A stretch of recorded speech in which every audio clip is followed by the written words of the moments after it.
హిందువులు అత్యంత ఘనంగా జరుపుకునే పండుగ దీపావళి.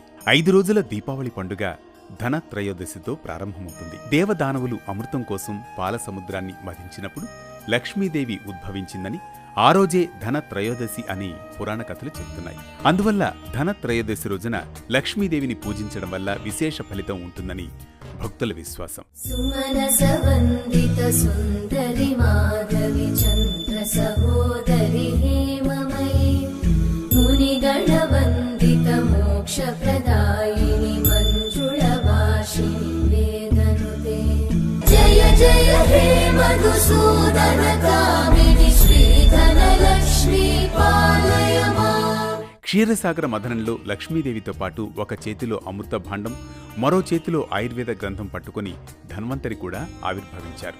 అందుకే అనారోగ్యాల నుంచి శీఘ్ర ఉపశమనం కలగడానికి ఈరోజు ధన్వంతరిని పూజిస్తారు. ధన్వంతరి కూడా శ్రీమన్నారాయణ అంశాన్ని, ఆయనను పూజిస్తే లక్ష్మీదేవి సంతోషించి అనుగ్రహిస్తుందని అంటారు.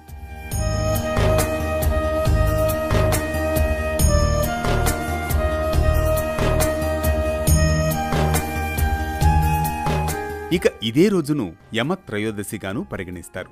పూర్వం హిమ అనే రాజుకు లేకలేక ఒక పుత్రుడు జన్మిస్తాడు. అయితే వివాహమైన 4వ రోజునే ఆ రాకుమారుడు మరణిస్తాడని కొందరు హెచ్చరిస్తారు. కాలక్రమంలో ఒక రాజకుమారి అతన్ని ప్రేమించి భర్తను తానే కాపాడుకుంటాననే ధీమాతో పెళ్లి చేసుకుంటుంది. పెళ్లైన 4వ రోజునే అంటే ఆశ్వయుజ త్రయోదశి రోజున ఆ రాకుమారుడి గది ముందు బంగారు నగలు, ఇతర ఆభరణాలు రాసులుగా పోసి దీపాలు వెలిగించి భక్తి శ్రద్ధలతో పాటలు పాడుతూ లక్ష్మీదేవిని పూజిస్తుంది. అదే సమయానికి రాకుమారుడి ప్రాణాలు తీసుకువెళ్లేందుకు యముడు పాము రూపంలో వస్తాడు. నగల మీద పడిన దీపకాంతి వల్ల ఆయన కళ్ళు చెదిరిపోతాయి. యువరాణి పాటలకు మైమర్చిపోతాడు.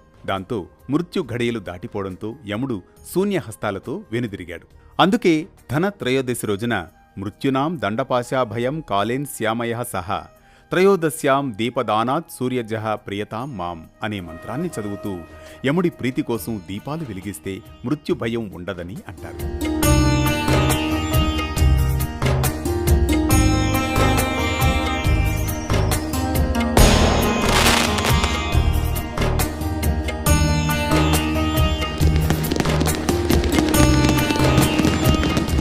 ఇక ధన త్రయోదశి రోజున చేసే దానం, పూజ, జపం అధిక ఫలాన్ని ఇస్తుంది.